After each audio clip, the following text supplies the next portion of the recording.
तो जनाब आज की जो कहानी है ना, वो है गांव के सबसे खतरनाक हज्जाम की। कभी सोचा है कि क्या हो अगर कोई हज्जाम के पास जाए एक मामूली सा हेयर कट करवाने और वो हज्जाम उसकी भवें दाढ़ी अरे भाई शायद मुस्तकबिल ही साफ करने पर तुल जाए। तो चले मिलवाते हैं आपको इस कहानी के हीरो से या विलन से। नाम है इनका रफीक और कारनामे तो बस लेजेंडरी हैं। अब रफीक साहब का मानना था कि वो पूरे मुल्क के सबसे बेहतरीन हजाम है, लेकिन गांव वालों से पूछे तो उनके लिए रफीक दुनिया का सबसे खतरनाक हजाम था। अच्छा, तो उनकी दुकान के बाहर ना एक बड़ा सा साइन बोर्ड भी लगा था। और उस पे क्या लिखा था? Superstar hair salon. वाह भाई वाह, नाम से अंदाजा लगा लेंगे कॉन्फिडेंस लेवल क्या होगा। मगर उसी बोर्ड के ठीक नीचे किसी ने चौक से एक छोटी सी वार्निंग लिख दी थी, अंदर अपनी जिम्मेदारी पर जाएं। बस यहीं से तो कहानी का असल मजा शुरू होता है। तो अब इस कहानी में एंट्री होती है हमारे बदकिस्मत ग्राहक बिलाल की, जिसने एक बहुत बहुत बड़ी गलती कर दी। बिलाल बेचारे ने बड़ी मासूमियत से कहा, रफीक भाई बस एक नॉर्मल सा हेयर कट कर दें। कितनी सादा सी माकूल सी फरमाइश थी, है ना?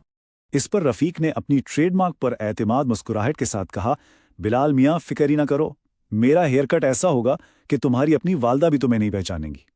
अब ये तसल्ली थी या धमकी, बिलाल ये समझ ही नहीं पाया। देखिए, असल मसला पता है क्या था? रफीक साहब को बाल काटने से कहीं ज्यादा बातें करने का शौक था। और बातें भी कोई ऐसी वैसी नहीं, बल्कि अपने ही कारनामों की। कैंची चलाते चलाते बोला, अरे बिलाल, तुम्हें पता है कल तो मैं बस मशहूर होने वाला था। एक बंदे पर नया हेयर स्टाइल ट्राई किया, क्या बताऊं, वो तो दुकान से भाग ही गया। अब रफीक तो अपनी बातों में मगन था कि अचानक बिलाल को कुछ गड़बड़ लगी। उसने आईने में झांका तो क्या देखता है कि सर के आधे बाल कट चुके हैं और आधे वैसे के वैसे ही लंबे हैं। ये देखते ही बिलाल तो घबराकर चीख पड़ा, ओए रफीक, ये क्या कर दिया तुमने? मगर रफीक साहब पे कोई असर नहीं, बड़े आराम से बोले, अरे सुकून करो, ये मॉडर्न डिजाइन है। बिलाल गुस्से से चिल्लाया, मैंने नॉर्मल हेयर कट का बोला था। तो रफीक कहता है, हाँ तो नॉर्मल तो बहुत बोरिंग होता है ना। अभी ये बहस चली रही थी कि गांव का एक और बंदा असलम दुकान में आ गया। रफीक ने इसे देखते ही फख्र से कहा, देखो असलम, मेरे हेयर कट कितने मशहूर हैं। असलम ने बिलाल की हालत देखी और दबी आवाज में बोला, हाँ रफीक, मशहूर तो हैं मगर गलत वजूहात की वजह से। चलें जी, अब आते हैं कहानी के क्लाइमैक्स पर। वो लम्हा जब ये शाहकार मुकम्मल हुआ और रफीक ने अपनी मेहनत की कीमत मांगी। खैर, जैसे तैसे करके हेयर कट तो मुकम्मल हो गया। बिलाल ने जब आईने में अपनी शक्ल देखी तो सदमे से बोला, रफीक, ये क्या बना दिया है? मेरे सर पर तो फुटबॉल का मैदान लग रहा है। और रफीक का जवाब सुनिए, सीने पे हाथ बांधकर बड़े फख्र से बोला, जनाब, इसे कहते हैं क्रिएटिव स्टाइलिंग, मतलब शर्मिंदगी तो आसपास भी नहीं फटकी।